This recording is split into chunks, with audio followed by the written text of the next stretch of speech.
ಚಿಕ್ಕ ಮೊಬೈಲಲ್ಲಿ ಕೀಪ್ಯಾಡ್ ಫೋನಲ್ಲಿ ಬ್ಲಾಕ್ ಲಿಸ್ಟಲ್ಲಾದರೆ ಹೆಂಗೆ ತೆಗಿಬೇಕು ಅಂತ ಹೇಳ್ಕೊಡ್ತೀನಿ ನೋಡಿ. ಸೊ ಕಾಂಟ್ಯಾಕ್ಟ್ ಲಿಸ್ಟಲ್ಲಿ ಹೋಗ್ಬಿಟ್ಟು ಅಲ್ಲೊಂದು ಆಪ್ಷನ್ ಇರುತ್ತೆ ನೋ ಸ್ಕ್ರೀನಿಂಗ್ ಅಂತ. ಸೊ ಆ ಸಿಂಬಲ್ ನೋಡ್ಕೊಳ್ಳಿ. ಆ ಸಿಂಬಲ್ ಕಾಲ್ ಮಾಡಿದಾಗ ಬರ್ತಾಯಿದ್ರೆ ಅದು ಬ್ಲಾಕ್ ಆಗಿದೆ ಅಂತ ಅರ್ಥ.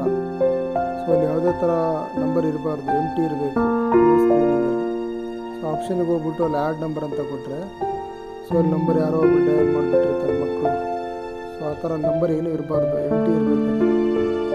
ಸೊ ಆ ಥರ ಇದ್ದಾಗ ನಂಬರು ಡಿಲೀಟ್ ಮಾಡಿಬಿಡ್ಬೇಕು. ಸೊ ಮಕ್ಕಳಿಗೆ ಕೊಟ್ಟಾಗ ಏನಾಗುತ್ತೆ, ನಂಬರ್ ಈ ಥರ ಎಂಟ್ರಿ ಮಾಡಿಬಿಟ್ಟು ಓಕೆ ಕೊಟ್ಬಿಡ್ತಾರೆ, ಗೊತ್ತಾಗಲ್ಲ ಚಿಕ್ಕ ಮಕ್ಕಳಿಗೆ. ಸೊ ಆ ಥರ ಯಾವತ್ತೂ ಮಾಡೋಕ್ಕೆ ಹೋಗ್ಬೇಡಿ. ಆಮೇಲೆ ಅದನ್ನೆಲ್ಲ ರಿಮೂವ್ ಮಾಡಿಬಿಟ್ಟು ಅಲ್ಲಿ ಎಂಟಿ, ಅಲ್ಲಿ ಆ್ಯಡ್ ನಂಬರ್ ಕೊಡಬಾರ್ದು, ಅಲ್ಲಿ ಎಂಟಿ ಇರಬೇಕು.